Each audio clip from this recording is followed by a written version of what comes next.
Alhamdulillah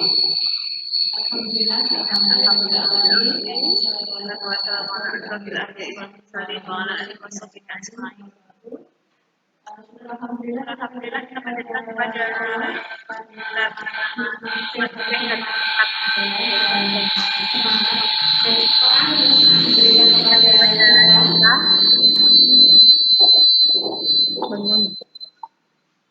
kita bisa menyelenggarakan webinar dan webinar yang akan disampaikan oleh SPT mengenai menerapkan budaya positif. Sebelumnya, marilah kita siang dan kita bersama agama dan kepercayaan masing-masing berdoa. Silakan.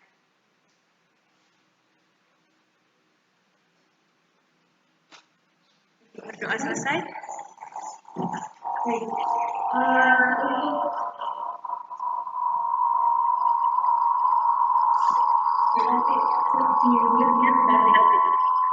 Double ini coba yang lain.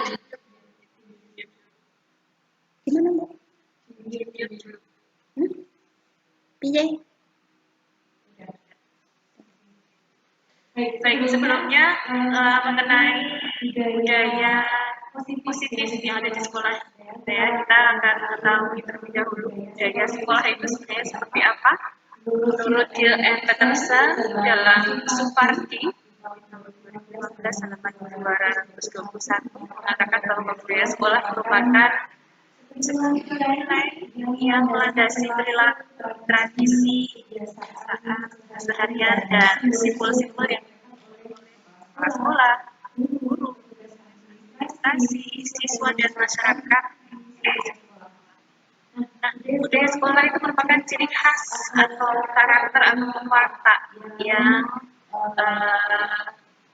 citra sekolah tersebut di masyarakat luas. Baik, kita akan langsung saja kami persilakan kepada Saudara Haji. Yang dengan budaya positif itu sekolah perlu menyediakan lingkungan yang positif pula, gitu ya. Seperti apa menemukan budaya positif sebanyak membangun karakter anak supaya lebih percaya diri dengan karakter yang positif tentunya. Silakan daerah SPT. Mungkin sebelumnya ada pangandikan sedikit dari Putri untuk Monggo Putri sebagai kepala sekolah SD Negeri 1 Karangano untuk memberikan jangan ya atau mungkin sambutan kepada kita semuanya mengenai budaya sekolah budaya positif. Oke, terima kasih. Assalamualaikum warahmatullahi wabarakatuh. Waalaikumsalam. Yang saya hormati Bapak Ibu peserta webinar dengan tema menumbuhkan budaya disiplin. Pertama-tama marilah kita panjatkan puji syukur kehadirat Allah Subhanahu wa taala yang telah melimpahkan rahmat-Nya kepada kita semua. Sehingga pada siang hari ini kita masih diberi kesempatan untuk melaksanakan kegiatan webinar. Tidak banyak yang bisa saya ucapkan, saya hanya memberikan dukungan sebisa saya kepada Ibu Sri Rahayu sebagai guru penggerak. Mudah-mudahan dengan kegiatan Ibu Sri Rahayu nanti bisa memberikan motivasi kepada guru-guru yang lain dan juga bisa meningkatkan kualitas dari sekolah SD Negeri 1 Karangano. Untuk selanjutnya, mari kita bersama-sama untuk mengikuti penjelasan atau paparan materi dari Ibu Sri Rahayu. Demikian yang bisa saya sampaikan. Mungkin ada kata-kata yang kurang berkenan di hati Bapak Ibu, saya mohon maaf. Sekian, Assalamualaikum warahmatullahi wabarakatuh. Salam terima kasih Putri Endah sebagai FDP atas dan langsung saja ya mengingat waktu. Silakan. Ya, terima kasih Rahma, Bu Tri juga. Assalamualaikum warahmatullahi wabarakatuh. Salam sejahtera untuk kita semua. Selamat siang Bapak Ibu. Terima kasih telah meluangkan waktu untuk bergabung di ruang virtual kali ini. Pada kesempatan ini saya ingin berbagi sedikit ilmu yang saya dapatkan dari program pendidikan guru penggerak yang sudah berjalan selama 3 bulan ini. Ya, sampai sekarang memang sangat menyita waktu dan nanti akan berakhir masih sekitar bulan April. Jadi mohon dukungan dari Bapak Ibu semua. Dan terima kasih Putri yang selama ini selalu memberi dukungan dan support yang luar biasa ya, dan kemudahan untuk saya. Karena ternyata di beberapa sekolah itu dukungan dari rekan guru dan kepala sekolah itu ternyata masih banyak yang kurang. Ya, terima kasih. Izin untuk share screen Bapak Ibu.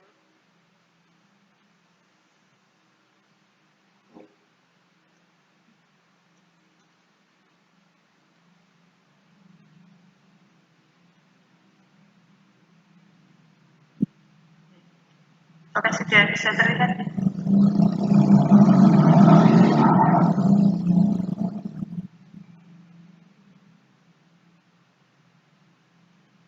Belum bisa terlihat ya? Sudah.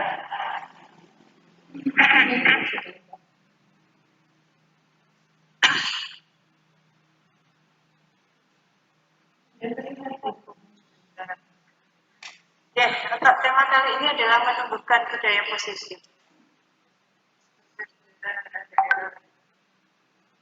Budaya positif seperti yang tadi sudah dikemukakan Bu Rahma di depan, itu merupakan sesuatu yang telah menjadi kebiasaan yang ditanamkan di suatu sekolah, menjadi sesuatu yang biasa. Di sini budaya positif. Jadi segala sesuatu yang sifatnya ke arah yang lebih baik. Budaya positif ini dapat ditumbuhkan dengan banyak cara. Nah, salah satunya adalah dengan melakukan disiplin positif. Dan tujuan setiap sekolah sekarang di Indonesia menurut acuan dari Bapak Menteri adalah membentuk profil pelajar Pancasila.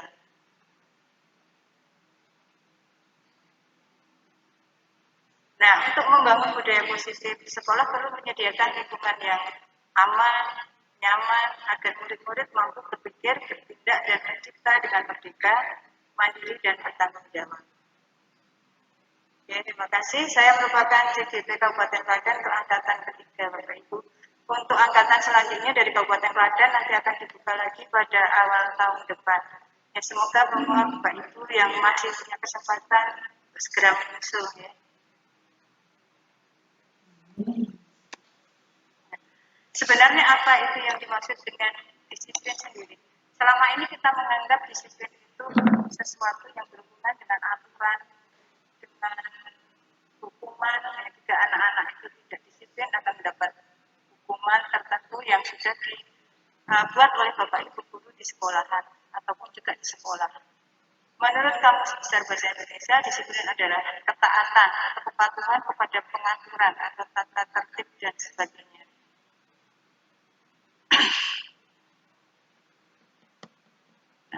Menurut James Draper, dari sisi psikologi, disiplin adalah kemampuan mengendalikan perilaku yang berasal dari luar atau norma yang sudah ada. Disiplin merupakan perasaan taat dan patuh terhadap nilai-nilai yang dipercaya merupakan tanggung jawab. Sesuatu yang dilakukan seseorang pada orang lain untuk mendapat kepatuhan. Ini biasanya kita lakukan kepada anak-anak kita di kelas. Kita menerapkan suatu disiplin di kelas kita dengan aturan-aturan tertentu dan kesepakatan tertentu. Nah, ini maksudnya guru memang untuk mendisiplinkan anak, tapi sebetulnya ada beberapa aspek yang ternyata selama ini apa yang kita praktekkan itu sudah benar tapi kurang tepat, begitu saja. Disiplin positif. Nah, disinilah kita akan menggali apa yang dimaksud dengan disiplin positif itu. Ini merupakan pendekatan mendidik anak untuk melakukan kontrol diri dan pembentukan kepercayaan diri. Untuk keterkaitannya dengan ajaran Ki Hajar Dewantara, dia pernah mengatakan dalam bukunya Sikap Merdeka halaman 470, dia mengatakan di mana ada kemerdekaan, disitulah harus ada disiplin yang kuat. Sungguh pun disiplin itu bersifat self-disiplin, yaitu kita sendiri yang mewajibkan kita dengan sekeras-kerasnya. Tetapi itu sama saja, sebab jikalau kita tidak cakap melakukan self-disiplin, wajiblah penguasa lain mendisiplinkan diri kita. Dan peraturan demikian itulah yang harus ada di dalam suasana merdeka. Tapi pada kenyataannya ketika kita didisiplinkan oleh sebuah peraturan, kadang-kadang kita menganggap bahwa peraturan itu sangat mengikat dan kita sangat terpaksa melakukan apa yang menjadi peraturan tersebut. Disinilah nanti peran guru adalah menuntun anak-anak bagaimana membentuk disiplin diri supaya muncul sebagai motivasi dari dalam diri anak tersebut. Ya. Disiplin positif merupakan pendekatan mendidik anak untuk melakukan kontrol diri dan pembentukan kepercayaan diri. Nah, cara mengajarkan disiplin positif pada anak ini ada beberapa cara yang bisa kita lakukan. Karena untuk kelas atas dan juga kelas bawah itu nanti pasti ada koneksi terganggu deh. Ada beberapa cara yang berbeda. Di antaranya adalah mengenalkan disiplin sejak dini. Sesuatu yang menjadi rutinitas atau pembiasaan itu akan bagus untuk membentuk disiplin anak. Kemudian kita juga bisa mendiskusikan setiap aturan dan kesepakatan yang dibuat. Ini biasanya bisa dilakukan di kelas-kelas yang lebih tinggi. Memberikan konsekuensi logis. Konsekuensi ini harus berjalan secara tepat. Karena kalau yang satu mengatakan A, kemudian yang B mengatakan yang satunya mengatakan B, nanti anak menjadi bingung. Jadi guru di dalam kelas dan juga orang tua di rumah itu harus konsekuen dalam memberikan kedisiplinan. Kemudian bersikap tegas dan bukan marah. Efektif untuk jangka panjang, jadi disiplin itu efektif untuk jangka panjang dan berbaik.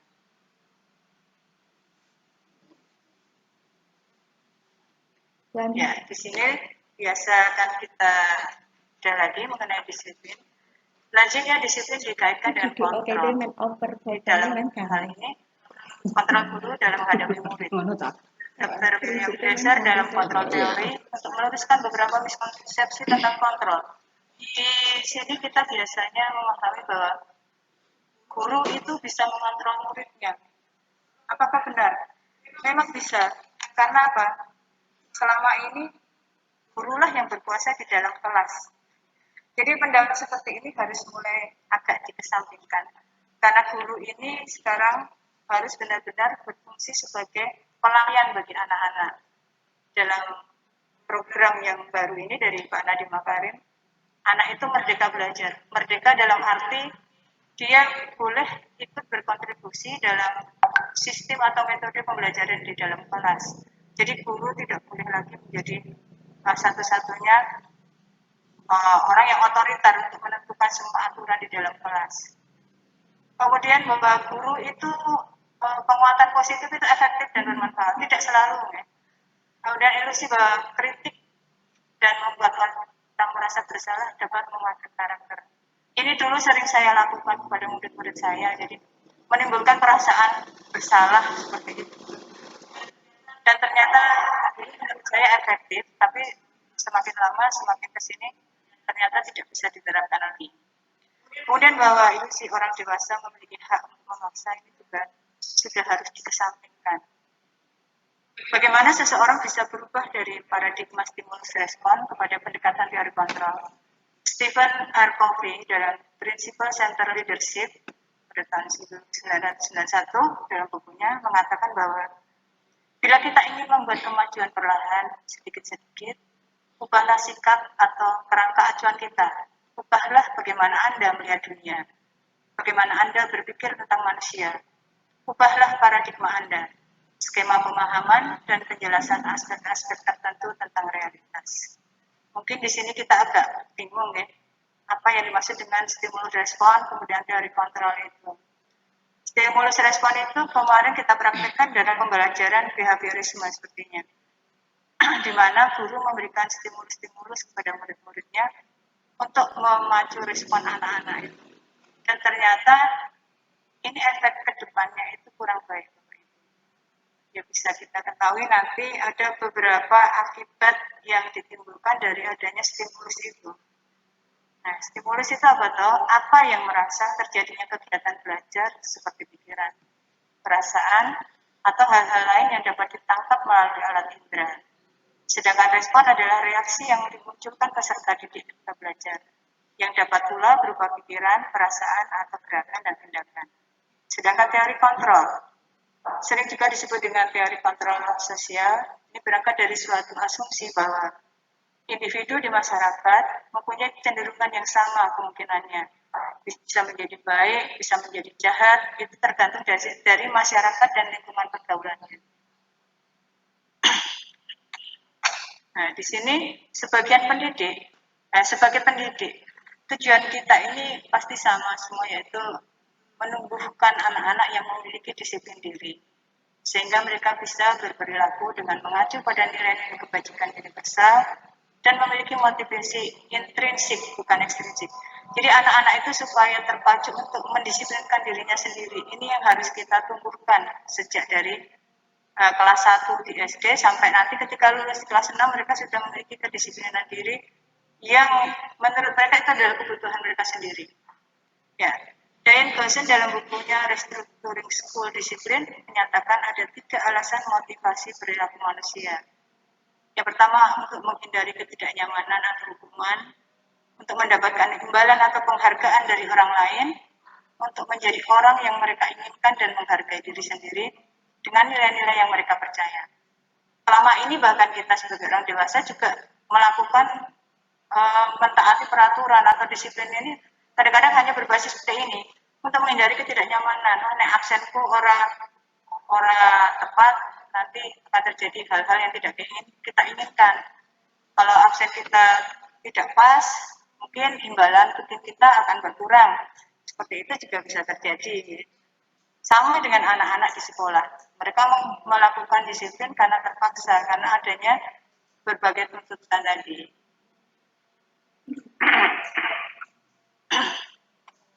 Ya, model disiplin yang berpusat pada murid dengan pendekatan restitusi. Di sini ada sesuatu yang baru. Biasanya restitusi ini dulu-dulunya kita tahu hanya berlaku untuk hal-hal yang terkait dengan hukum, sesuatu yang disebut dengan pengampunan atau mengembalikan orang pada kondisi awalnya agar pulih masyarakat karena telah melakukan kejahatan, itu biasanya disebut dengan restitusi. Nah, sekarang restitusi ini juga diterapkan dalam sistem pendidikan di sekolah kita. Nah, dengan pendekatan restitusi itu ada 5 posisi kontrol yang bisa dilakukan oleh guru di dalam kelasnya. Guru itu bisa berposisi sebagai penghukum. Ini juga sering sekali kita lakukan. Jadi anak-anak yang melakukan sebuah kesalahan kemudian mendapat hukuman. Apakah hal ini masih bisa kita lakukan saat ini? Sepertinya sudah tidak bisa berjalan lagi.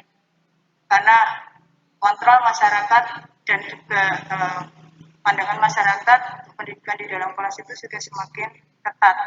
Kalau ada guru yang melakukan sedikit hukuman saja baik secara fisik atau verbal nanti bisa langsung viral.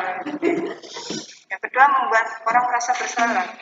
Ini dulu saya menjalankan ini. Saya sering bercerita ke anak-anak. Kalau kalian itu tidak melakukan seperti ini atau belajar dengan baik, itu berarti kalian mengecewakan orang tua, mengecewakan guru. Di situ saya memicu anak untuk introspeksi diri. Tapi ternyata hal ini tidak selalu berakibat baik. Kadang-kadang justru anak merasa down. Saya itu kok ternyata jelek sekali ya. Saya mengecewakan orang tua dan sebagainya. Ini adalah efek jangka panjang. Kemudian guru sebagai teman. Ini juga ada baik dan buruknya. Kalau kita bisa berperan sebagai teman pada anak-anak itu di saat-saat tertentu, mereka menjadi sangat terbuka pada kita. Tapi nanti takutnya anak itu hanya maunya dengan guru itu si A. Aku maunya sama Bu Yayu aja karena enak kan. Tapi dengan guru yang lain nanti takutnya dia tidak akan berlaku sama. Nah, ini juga harus ada perubahan paradigma. Kemudian guru sebagai monitor atau pemantau. Jadi peran guru adalah mengontrol anak supaya disiplin dengan memberikan aturan-aturan tertentu. Misalnya, kalau anak tidak mengerjakan PR 3 kali, nanti harus menyalin tulisan sekian halaman atau mengerjakan PR di luar. Nah, ini juga yang harus mulai kita rubah. Di sini peran guru yang terbaik adalah sebagai manajer, mampu memanage semua kondisi yang ada di dalam kelas. Bagaimana menghandle anak-anak yang mengalami ketidakdisiplinan diri. Ini manajer inilah yang biasanya kalau di sekolah kita, kepala sekolah ini memang sangat berat. Tapi ini bisa kita mulai perlahan-lahan dengan berbagai cara yang di sini diajarkan dengan menggunakan segitiga restitusi. Yang nanti akan kita bicarakan ke selanjutnya. Ini adalah 5 posisi kontrol untuk contoh-contohnya. Motivasi yang bisa dimunculkan, kemudian ada identitas gagal dan identitas berhasil.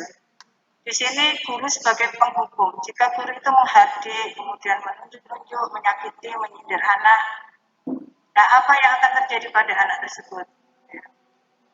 Di sini efek yang terjadi. Hasilnya, anak itu nanti hanya akan menjadi pemberontak, mendendam, kemudian menyalahkan orang lain. Dampaknya pada murid, dia akan mengulangi lagi kesalahan berkali-kali. Dan kadang-kadang juga murid itu menjadi agresif. Jadi kalau guru di dalam kelas mempermalukan salah satunya, ini akan terjadi. Kadang-kadang anak malah bukan menjadi semakin baik, malah juga dendam kepada gurunya. Bagaimana dengan guru yang membuat rasa bersalah, sukanya ceramah, seperti yang saya lakukan dulu. Saya sering ceramah pada anak-anak seperti ini. Nanti kalau kalian seperti ini akan kayak gini, orang tuamu gini. Ternyata setelah saya semakin pelajari, hasilnya itu anak-anak itu malah akan berbohong, kemudian menyangkal dan menyembunyikan apa yang dia lakukan. Saya sudah bagus, aku sudah ini sama orang tua saya. Jadi hasilnya ini tadi, anak merasa rendah diri, merasa gagal dan tidak berharga. Itu adalah sebagian contoh-contoh. Bagaimana dengan kontrol diri sebagai manajer? Seorang guru yang berprofesi sebagai manajer itu sebelum dia melakukan pendisiplinan pada anak, dia akan mengajukan pertanyaan-pertanyaan yang sifatnya itu nanti menggali lebih dahulu permasalahan yang sedang terjadi. Ini adalah contoh-contohnya. Jadi seorang manajer tidak akan guru menjudge atau kamu tuh salah dan sebagainya. Itu tidak akan terjadi. Karena hasil yang diinginkan adalah menguatkan watak atau karakter anak dan mengembalikan anak-anak yang tadi merasa melanggar disiplin itu untuk kembali ke komunitasnya, ke kelompoknya itu dengan memiliki harga diri lagi. Jadi tidak terus anak itu dicap menjadi anak yang nakal atau anak yang suka melanggar aturan. Ini adalah posisi guru sebagai manajer di dalam kelasnya. Anak-anak nanti akan terlatih untuk mengevaluasi diri, kemudian menjadi diri yang lebih baik. Ini sudah saya cobakan beberapa kali ini dan ternyata memang hasilnya sesuai dengan teori ini. Saya yakin anak-anak di kelas 6 juga sudah bisa merasakan perbedaan bagaimana jika mereka melanggar peraturan, kita terapkan beberapa cara ini, dan cara ini adalah yang sebagai manajer ini adalah yang paling bagus.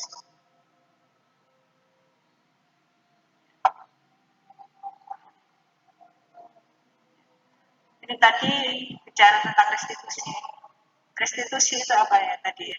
Restitusi juga adalah proses kolaboratif yang mengajari murid untuk mencari solusi untuk masalahnya dan membantu murid berpikir tentang orang seperti apa yang mereka inginkan dan bagaimana mereka harus memperlakukan orang lain. Ini diambil dari Gleason dan pada tahun 96. Juga restitusi adalah proses menciptakan kondisi bagi murid untuk memperbaiki kesalahan mereka sehingga mereka bisa kembali pada kelompok mereka dengan karakter yang lebih kuat.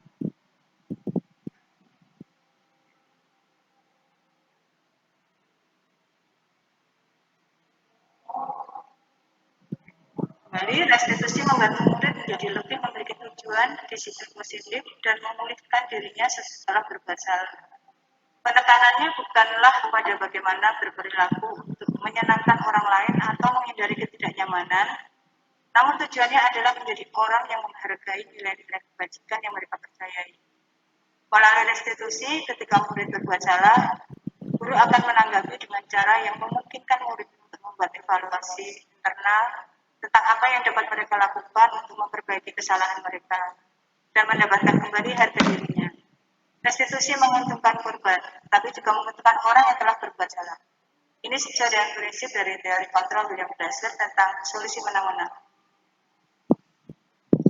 Nanti monggo Bapak Ibu untuk mulai menerapkan restitusi. Ya, restitusi ciri-cirinya dari restitusi itu yang beda dengan penghukuman. Restitusi bukan untuk menghapus kesalahan. Jadi kalau anak yang berbuat salah kemudian dia harus, nih kamu menumpahkan minuman temanmu, kamu harus mengganti. Nah, bukan seperti itu. Nanti anak akan berpikir, kalau aku sudah mengganti minuman teman saya itu ya sudah. Besok-besok lagi kalau dia bisa mengulang kesalahan sama, dia akan memudahkan diri. Nanti tak ganti saya minumannya kan sudah selesai masalahnya. Nah, seperti ini yang harus coba kita hindarkan. Jadi supaya anak itu lebih memperbaiki dirinya dan tidak mengulang kesalahan yang sama, tapi dimulai dari dalam internal dirinya sendiri. Tidak gampang yang seperti itu. Restitusi juga memperbaiki hubungan. Restitusi adalah tawaran, bukan paksaan. Jadi anak itu kita tawarkan, apa yang akan kamu lakukan? Nanti anak akan mencoba mengeluarkan apa yang ada di dalam ide dan pikiran mereka masing-masing. Anak sekarang sebaiknya tidak usah kita kontrol terlalu jauh, tapi kita berikan kesempatan anak-anak untuk mengeluarkan idenya, mengeluarkan apa yang ada.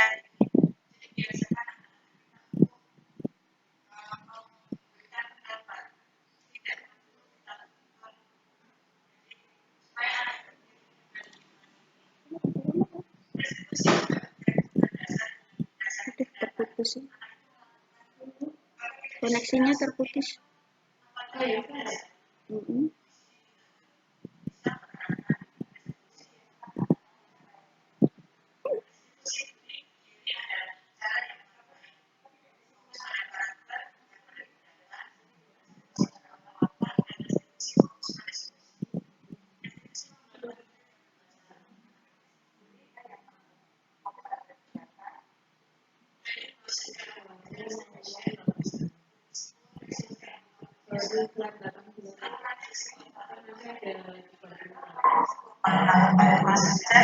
Untuk menyiapkan anak melakukan restitusi bernama sertifikat restitusi. Nah, di sini ada 3 tahapan yang bisa kita lakukan sebagai seorang guru ketika seorang anak itu melanggar disiplin. Yang pertama adalah menstabilkan identitas. Dari kontrolnya, kita semua akan melakukan hal terbaik yang bisa kita lakukan. Kemudian memvalidasi tindakan yang salah, bahwa semua perilaku itu memiliki alasan. Kemudian menanyakan keyakinan. Kita semua memiliki motivasi internal. Contoh dari segitiga restitusi itu seperti ini.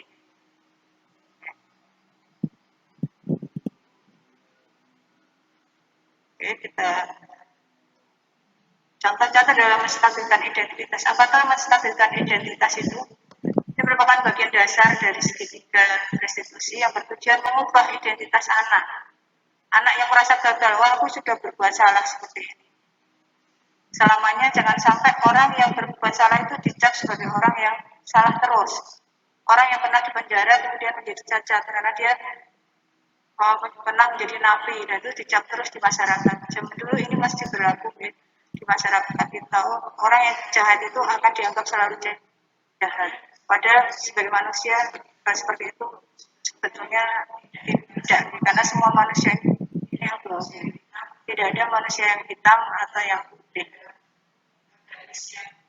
Kita selalu berada dalam garis yang abu-abu. Kita kadang bisa berbuat baik, tapi kadang juga bisa berbuat jahat. Tergantung dari kodrat kita dan juga dari pemakainya.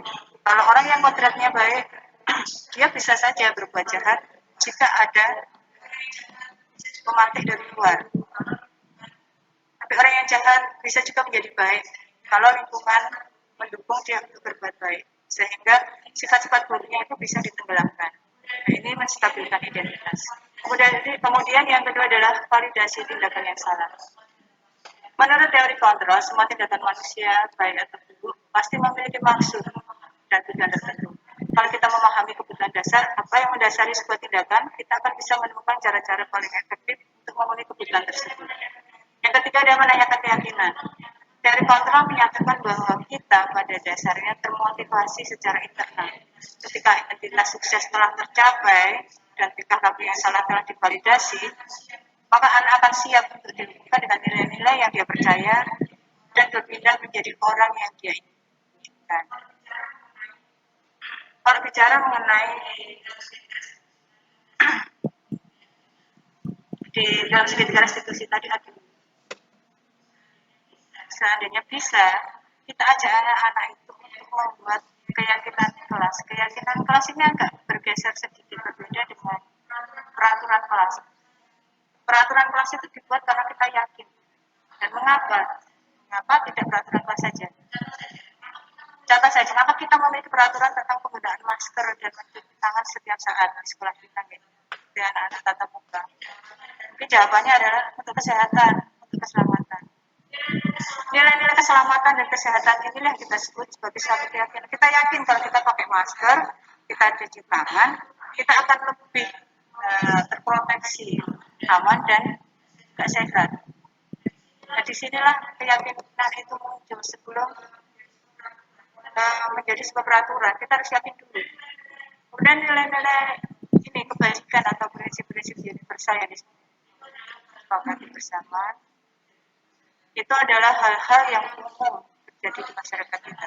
Hal-hal yang tidak dibatasi oleh suku, negara, bahasa, dan sebagainya. Kita yakin berbuat baik kepada orang itu, menghargai orang lain misalnya, itu adalah hal sangat baik. Dan ini universal, di negara manapun menghargai orang lain sama. Tidak dibedakan oleh suku, bangsa, agama, dan bahasa. Jadi hal-hal yang bersifat universal itu hal yang umum yang bisa diterapkan di mana saja. Menurut Ghossian, suatu keyakinan akan lebih memotivasi seseorang dari dalam. Motivasi intrinsik dari dalam diri itu akan lebih kuat, ya, sehingga bisa menggerakkan semangat untuk menjalankan apa yang sudah menjadi prinsipnya. Kemudian motif kita dengan membuat keyakinan kelas akan lebih baik daripada kita membuat peraturan kelas. Keyakinan kelas tidak perlu terlalu banyak atau panjang lebar. Karena keyakinan kelas ini lebih bersifat abstrak dari peraturan, dari tidak konkret. Keyakinan kelas bisa berupa pernyataan universal tadi, kemudian dibuat dalam bentuk positif. Misalnya, kelas ini menghargai teman-teman jika ada yang sedang berbicara, yang satu diam, yang lain mendengarkan. Itu sudah menjadi sebuah keyakinan kelas. Menghargai barang-barang milik teman kita. Nah, di sini akan muncul peraturan menghargai barang-barang milik teman kita itu bagaimana? Oh, berarti kita nggak boleh mengambil barang teman kita. Tidak boleh mengambil atau meminjam tanpa bilang. Seperti ini, atau merusak barang milik teman kita. Disinilah keyakinan itu akan lebih bagus daripada kita peraturan kelas. Keyakinan kelas sebaiknya sesuatu yang dapat diterapkan kelas kita. Jadi tidak bisa muluk-muluk, tapi yang mudah-mudah saja dan anak itu paham melakukannya. Kemarin di kelas 6, jadi di kelas 6A saya sudah mengajak anak-anak untuk membuat keyakinan kelas. Dan ternyata mereka bisa mengungkapkan ide tentang keyakinan kelas ini dengan sangat baik. Saya kumpulkan mana yang paling banyak yang disepakati bersama. Jadi warga kelas ini berkontribusi untuk membuat keyakinan kelas bersama dengan kegiatan curah pendapat. Dan yang namanya keyakinan kelas ini bisa ditinjau ulang. Tidak monoton harus seperti itu terus-menerus, tidak. Kita harus mengikuti perkembangan zaman, waktu, dan juga keinginan anak-anak. Nanti kita bisa tinjau ulang untuk keyakinan kelas.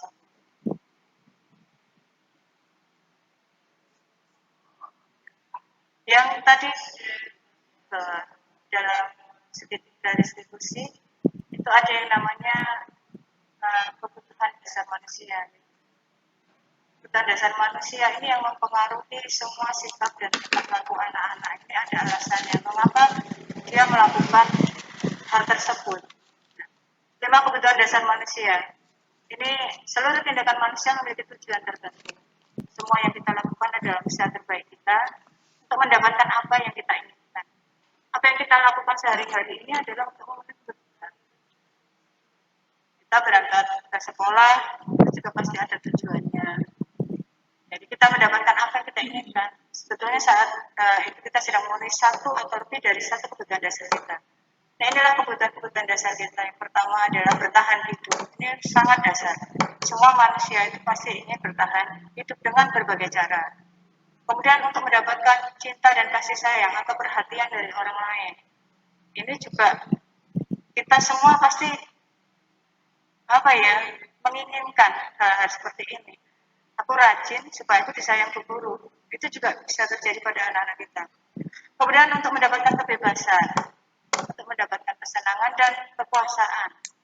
Ketika seorang murid melakukan satu perbuatan yang bertentangan dengan nilai-nilai kebajikan atau melanggar peraturan, hal itu sebenarnya dikarenakan mereka gagal memenuhi kebutuhan dasar mereka. Untuk contoh kasus, ini nggak apa-apa ya, Bu Lili, saya coba untuk kelas 2. Bu Lili, guru wali kelas 2A di SD Negeri 1 Karangkandang, sedang bingung menghadapi pula salah satu murid di kelasnya, Doni.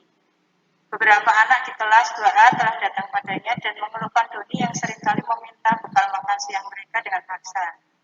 Jika Anda menghadapi situasi seperti Bu Lili, apa yang akan Anda lakukan?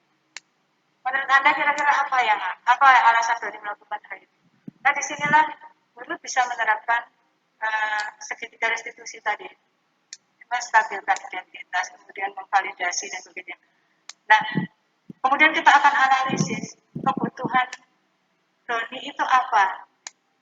Dalam kasus Doni ini, jika jawaban Doni itu ketika ditanya Bu Lili itu karena dia lapar dan orang tuanya tidak membawakan bekal makan siang, maka kebutuhan dasar yang sedang berusaha dipenuhi oleh Doni adalah kebutuhan untuk bertahan hidup. Jadi dia survival. Dia tidak diberi sarapan oleh orang tuanya, ya dia ngambil bekal temannya, minta dan sebagainya, atau merebut. Itu bisa terjadi seperti itu. Kemudian jika jawaban Doni itu senang, ya, dia merasa senang temannya jadi memperhatikan dia. Ketika temannya melaporkan tindakannya pada guru, berarti temanku itu memperhatikan aku. Tetapi Iya, sehingga orang tuanya, kemudian orang tuanya akan memperhatikan dia karena guru pasti nanti akan menghubungi orang tua Doni. Sekarang tuanya yang memperhatikan. Ini adalah kebutuhan dasar akan cinta dan kasih sayang. Doni ini butuh diperhatikan. Walaupun orang tuanya sudah memberi bekal, tapi dia merasa dicuekin atau kurang diperhatikan oleh guru dan orang tuanya, dia akan melakukan hal itu. Kemudian apabila jawaban Doni ada dia merasa hebat karena temannya jadi takut dengan dia dan menurut keinginannya, maka sebetulnya Doni berusaha memenuhi kebutuhan dasarnya akan kekuasaan. Jadi dia akan powerful. Saya itu yang paling hebat di kelas ini. Anak takut sama saya. Nah, itu juga bisa. Nah, ada lagi jika dalam kasus ini Doni itu merasa bosan dengan bekal yang dibawakan ibunya. Tiap hari cuma pakai nasi dan gerai gitu. Kemudian dia lihat teman-temannya itu kok bekalnya enak-enak, ada yang pakai nugget, ada yang pakai sayur. Nah, dia ingin gitu loh. Sehingga ini adalah pemenuhan kebutuhannya kan kebebasan. Kalau di rumah mungkin dia takut kepada ibunya, minta bekal yang seperti apa. Jadi disinilah guru itu nanti akan menganalisis kebutuhan dasar anak. Ya. Ada ya, ini juga ini yang banyak terjadi di kelas kita. Ya. Dan Doni menjawab bahwa ia melakukannya karena iseng. Kemudian dia senang lihat teman-temannya itu kesel, hanya loh. Dan dia teman-temannya itu cuma lebih, udah direbut makanannya dan suka teh. Ini adalah kebutuhan dasar akan kesenangan. Jadi anak ini istimewa. Ya Bapak Ibu, monggo untuk setiap menangani sebuah permasalahan kita tidak terburu-buru untuk mengambil keputusan, tapi kita analisis dulu segala permasalahan di balik kejadian itu seperti apa. Jadi kita akan membentuk karakter dan pribadi anak itu yang kuat dari dalam. Jadi bukan anak yang selalu mengharapkan sesuatu karena saya berbuat ini, saya harus mendapat ini. Walaupun itu secara tersirat. Tapi sebagian besar hal itu terjadi karena saya pernah mempraktekkan sendiri di kelas 6. Jadi kebiasaan saya beri hadiah, kemudian saya berlomba-lomba untuk melakukan apa yang saya inginkan, tapi karena ada imbalan tadi. Nah, kemudian apa yang dimaksud dengan profil pelajar Pancasila? Setiap sekolahan sekarang ini pasti ditekankan untuk membentuk lulusannya atau profil pelajarnya itu adalah profil pelajar Pancasila. Di sini ada 6 kategori pelajar. Profil pelajar Pancasila ini pelajar sepanjang hayat yang memiliki kompetensi global dan berperilaku sesuai dengan nilai-nilai Pancasila. Seolah-olah ini nampak sangat tinggi untuk kita ya, untuk dipraktekkan, diterapkan, kemudian kita munculkan ke anak-anak kita. Tapi sebenarnya ini bisa dimulai dari hal-hal yang sangat kecil, ya, dari bawah. Di sini ada yang kategori pertama, ini adalah beriman, bertakwa kepada Tuhan Yang Maha Esa, dan berakhlak mulia. Ini bisa kita ajarkan sehari-hari.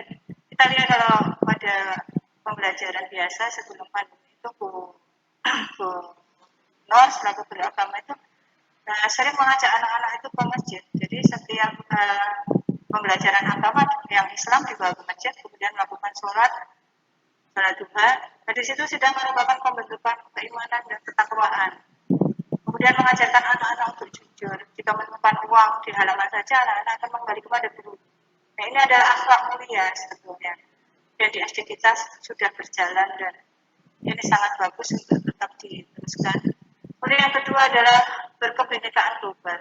Di sini anak-anak kita ajarkan untuk mencintai budaya kita sendiri. Selama ini sudah berjalan juga. Di sekolah kita juga ada ekstrakurikuler dan sebagainya. Ini bisa untuk mengajarkan kebinekaan. Kemudian berpikiran terbuka, mau menerima wawasan yang lebih luas. Ini yang kita harapkan dari anak-anak. Kreatif. Sudah jelas anak-anak kita kreatif karena Bapak Ibu gurunya juga kreatif di sini. Bernalar kritis, bergotong royong, dan juga mandiri. Di sekolah kita sepertinya sudah bisa berjalan dengan baik. Hanya perlu pengembangannya saja. Kerjasama dari Bapak Ibu guru semua sudah luar biasa. Ya. Penamaan profil pelajar Pancasila bertujuan untuk menguatkan nilai-nilai Pancasila dalam diri setiap individu pelajar. Selain itu, profil pelajar Pancasila adalah penentu arah perubahan dan bentuk kedisiplinan pemangku kepentingan dalam upaya peningkatan kualitas pendidikan. Terdapat 6 karakteristik itu tadi ya sudah kita bahas. Kemudian nilai-nilai karakter yang diharapkan dari anak SD itu adalah ya seolah-olah ini memang tinggi-tinggi gitu. Itu bisa kita munculkan keseharian saja. Religius,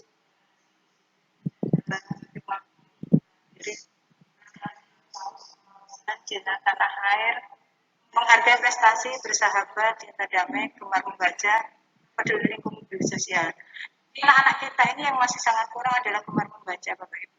Jadi literasi untuk anak-anak di SD 1 Karanganyar ini sangat-sangat rendah. Kemarin sudah saya lakukan survei di kelas 6 itu hampir 100% anak itu tidak suka membaca. Bahkan LKS saja kadang tidak dibaca juga kalau tidak dipandu gurunya di dalam kelas. Jadi pembentukan karakter pada anak merupakan proses pembentukan karakter yang memberikan dampak positif terhadap perkembangan emosional, spiritual, dan kepribadian. Oleh karena itu, pendidik karakter berperan penting pada bagaimana anak bersikap dan menjalani. Bukan mau cawe, saya bukan kutu buku, Bu. Bapak Pendidikan Indonesia Ki Hajar Dewantara pernah mengatakan, guru memiliki 3 peran, yaitu di depan memberikan teladan, ngaksa sumpulodo, di tengah membangun kemauan, nikmat yomong raso, dan di belakang memberikan dukungan moral, yaitu tubuh handayani. Ya, ini logonya sering kita pakai, tapi kadang-kadang kita sudah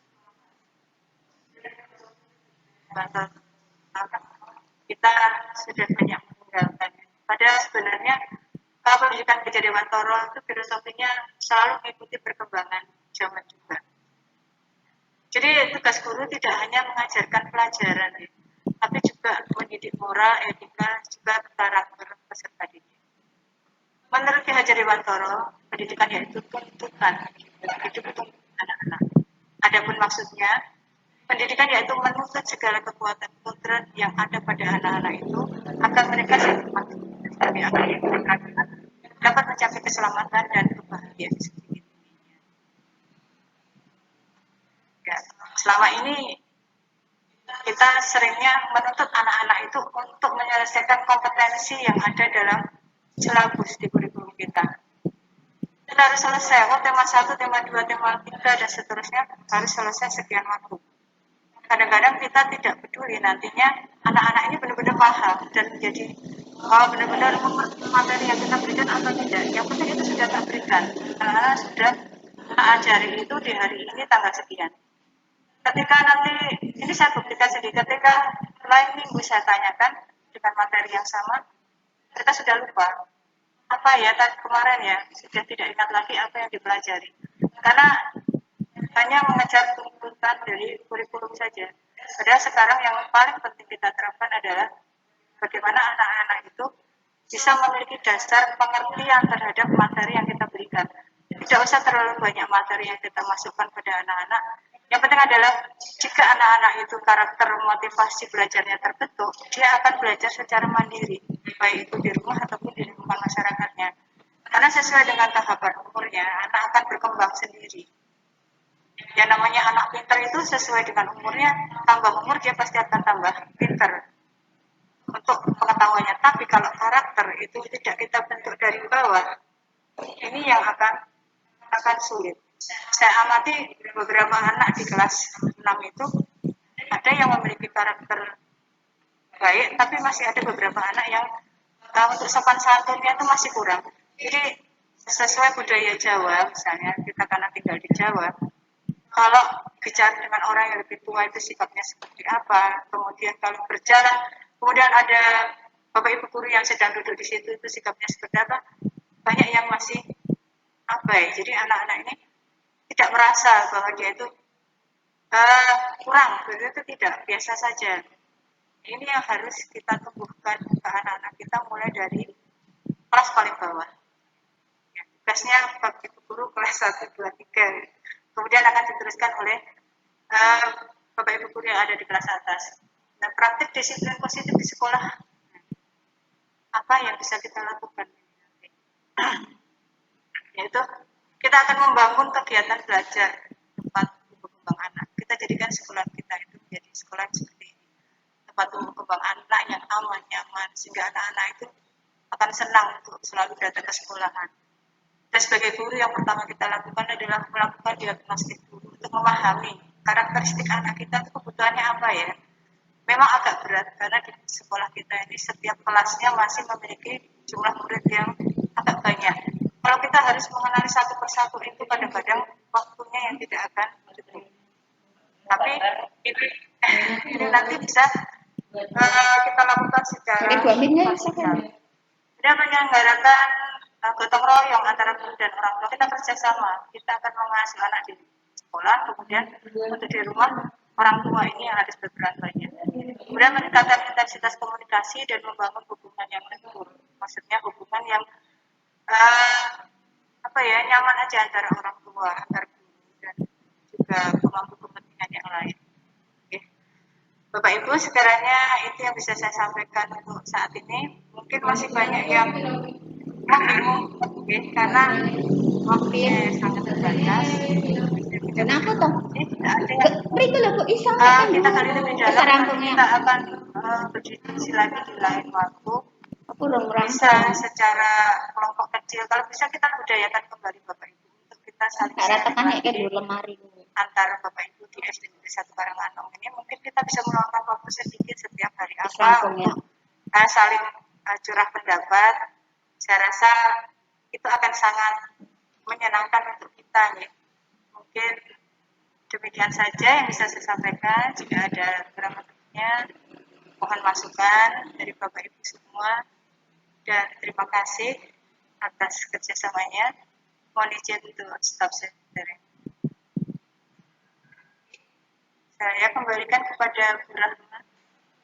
Ya, alhamdulillah, terima kasih Bu Yayu sudah memberikan paparan, memberikan pengetahuan kepada kita mengenai bagaimana cara menumbuhkan budaya positif sekolahan, terutama untuk anak-anak ya.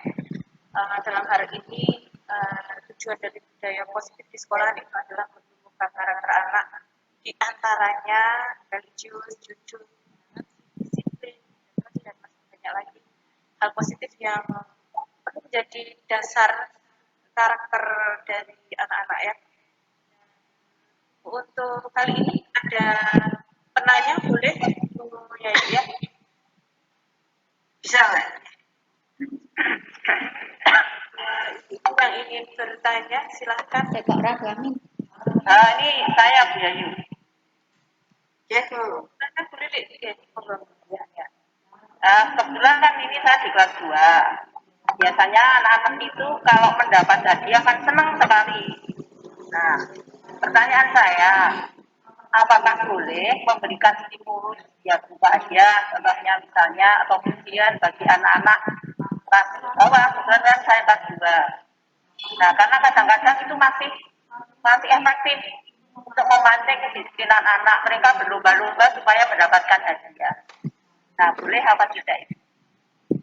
Ya, sebetulnya untuk memberikan respon seperti ini, ya, untuk di kelas bawah masih efektif. Tapi apakah ini nanti akan berkelanjutan? Misalnya, boleh di kelas 2 memberikan hadiah kepada anak-anak yang berprestasi, yang aktif, yang disiplin. Bagaimana dengan guru yang ada di kelas atasnya? Nanti ternyata Mbak An, kelas 3 misalnya, Pak Aan itu tidak melakukan hal yang sama seperti Bu ini. Apakah anak-anak ini nanti tidak akan pro, demikian ya? Atau dia tetap akan lebih semangat karena wah nanti Pak Aan juga akan ngasih saya hadiah, Pak Nugroho akan ngasih hadiah seperti Bu ini. Jadi saya harus baik. Dan ternyata ketika nanti Bapak gurunya itu tidak memberikan stimulus yang sama dengan guru di kelas bawahnya, mereka akan mengalami kekecewaan. Begitu juga seterusnya.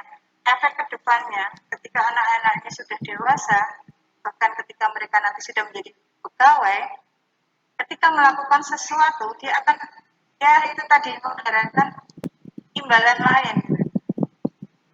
Ini sudah menjadi rahasia umum bahwa, jadi kalau anak-anak itu kita berikan stimulus berupa reward, hadiah, pujian, dan sebagainya, efek lama-lamanya ke depannya itu nanti akan mengakar kuat ke dalam kepribadiannya.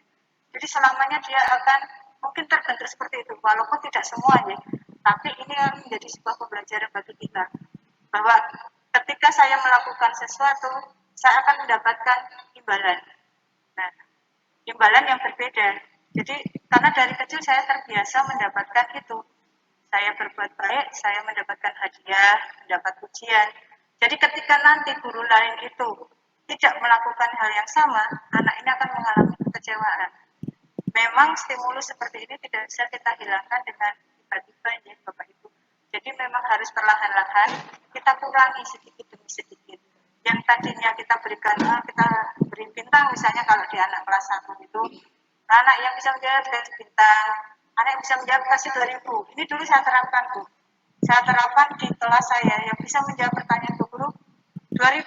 Seperti itu kan. Lama-lama ternyata anak itu mintanya lebih Bu. 2000, sekarang 4000, 5000, begitu seterusnya. Jadi ketika guru lain tidak melakukan seperti yang saya lakukan, anak akan bermalas-malasan untuk menjawab pertanyaan guru. Dan ini sudah terjadi di kelas saya, terutama di kelas saya dan di kelas Bu Eri.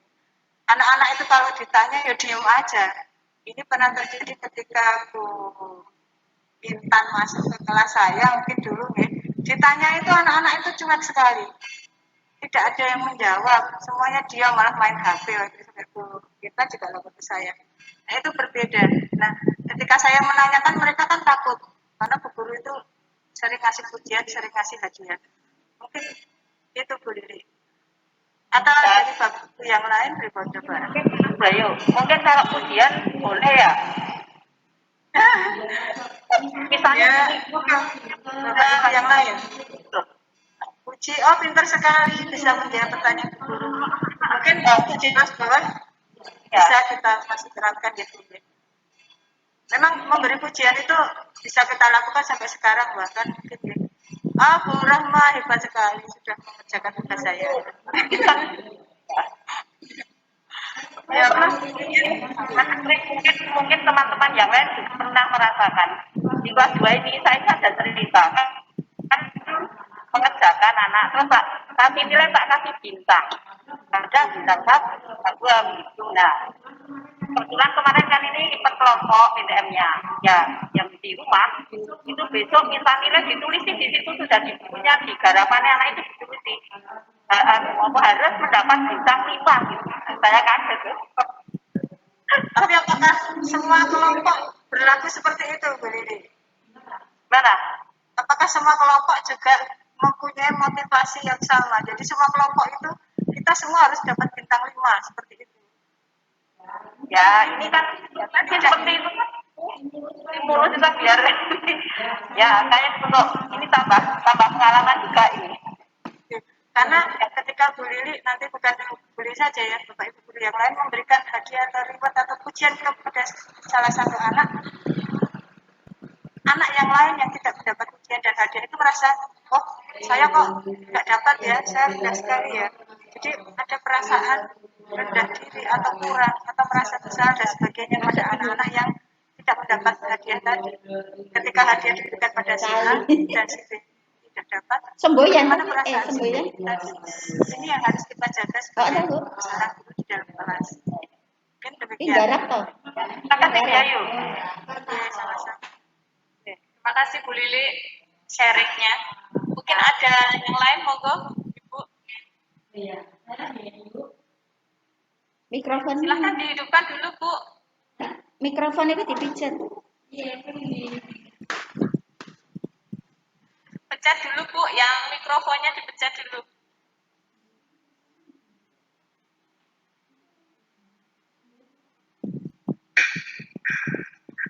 Saya Mas. Bu Erni, Ya, Bu Erni, dulu monggo Bu Erni. ini Bu yang saya tanyakan ya dalam menyampaikan materi. Tadi Bu Yayu menjelaskan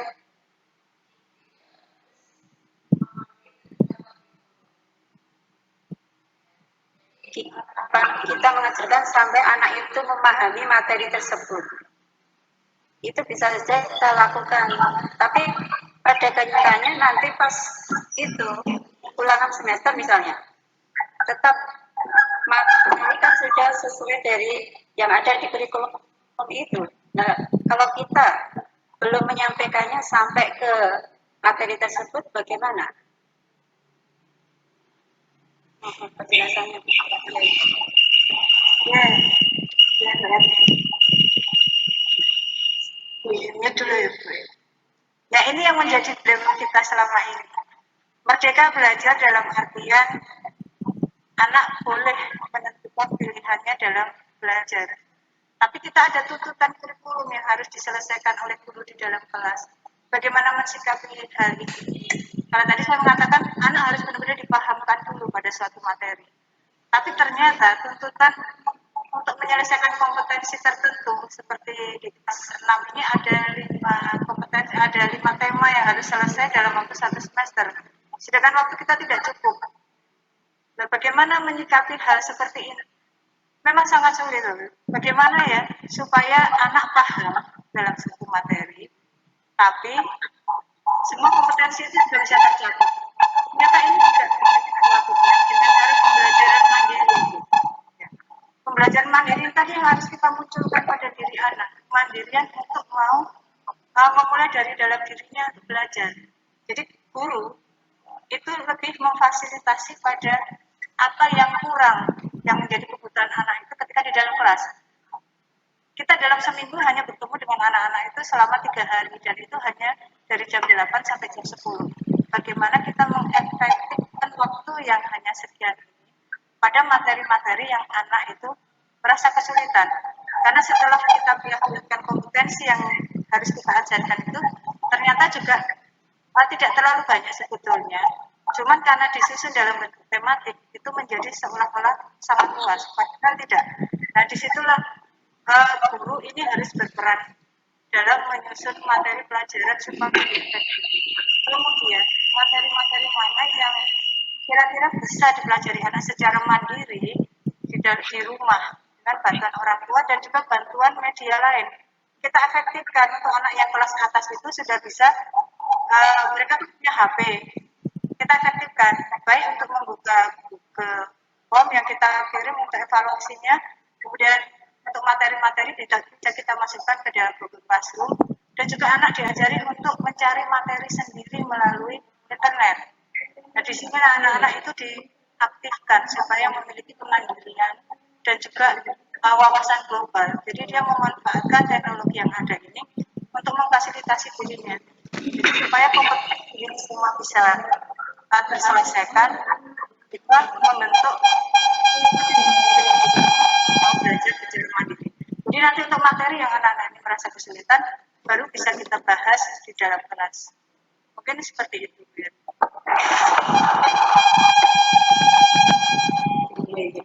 Gimana? Cukup dulu. Terima kasih. Ya, nanti kita bisa diskusikan lebih lanjut. Ya. Matur suwun Bu Erni, pertanyaannya. Monggo Bu Siti Aminatun ingkang teh. Ya. Terima kasih Mbak Rahma waktunya. Ya, yuk saya ingin bertanya. Semboyan Ki Hajar Dewantara tadi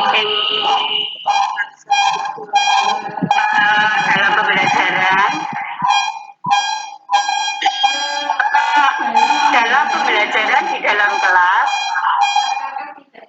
boleh guru mengontrol murid karena kalau tidak terkontrol apakah nantinya kelas tetap kondusif? Mohon penjelasannya Bu. Terima kasih.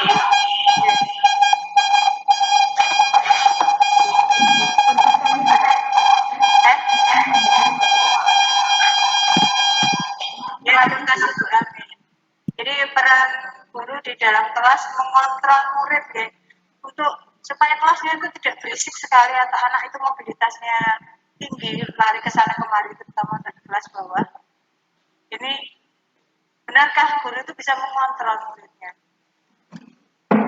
Memang bisa ya, tapi ilusi itu hanya sebuah ilusi Bu, bahwa pada dasarnya kita itu tidak bisa memaksa murid untuk berbuat sesuatu jika murid itu tidak mau. Jadi kita memberikan pilihan mereka untuk melakukannya.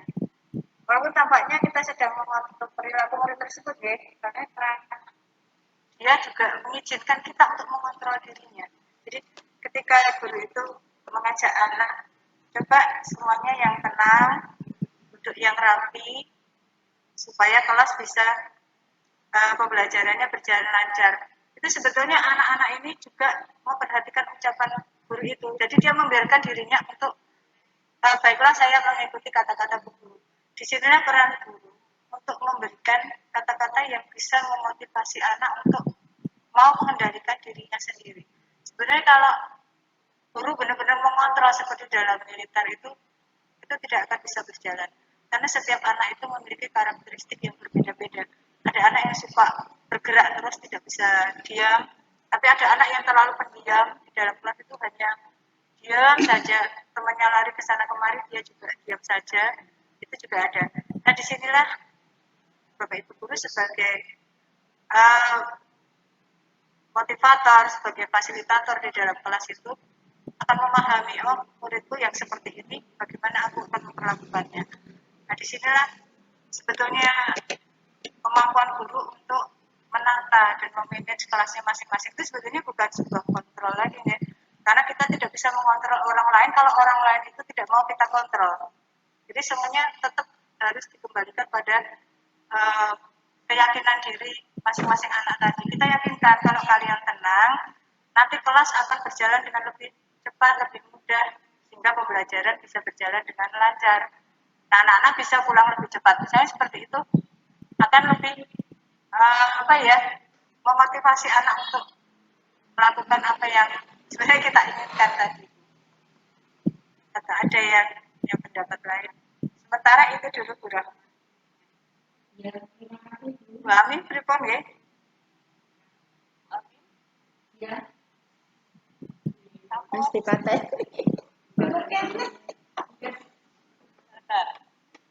Ya, sepertinya ada tanggapan Bu Yayu sekedap. Monggo.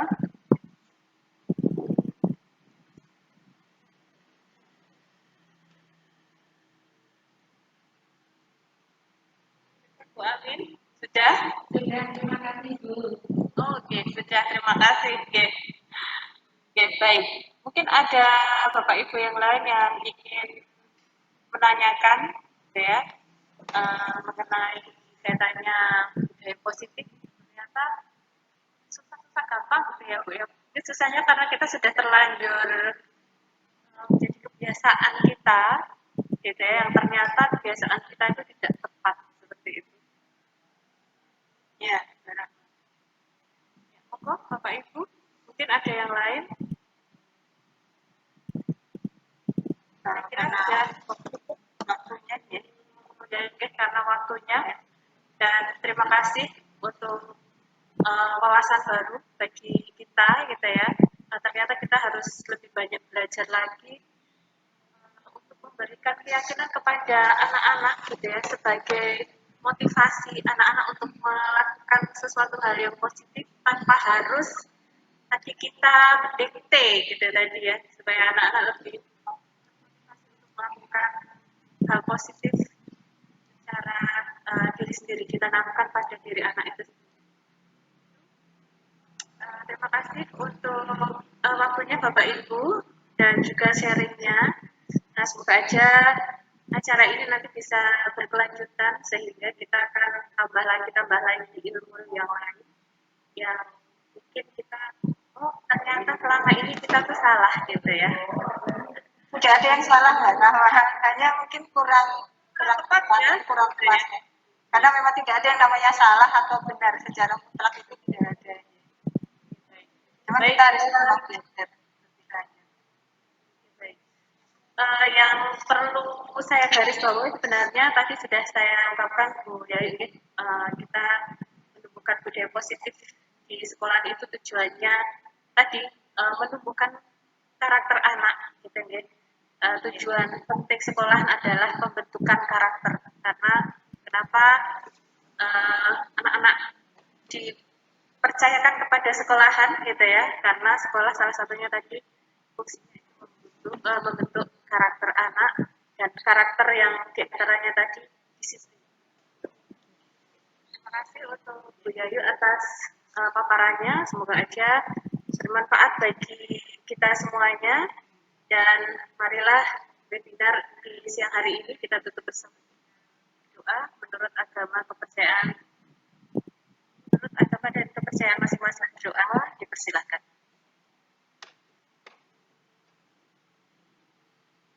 Selesai, dan terima kasih. Banyak salah tentunya saya gitu ya, semakin banyak bicara semakin salah ya. Oh, ada yang salah tadi ya, kurang tepat gitu ya. Ya, terima kasih semua Bapak Ibu. Terima kasih Bapak Ibu semuanya, dan maaf apabila ada yang kurang, dan kami yang bertugas sebagai pemandu webinar di siang hari ini. Kami undur. Alhamdulillah. Wassalamualaikum warahmatullahi wabarakatuh. Waalaikumsalam.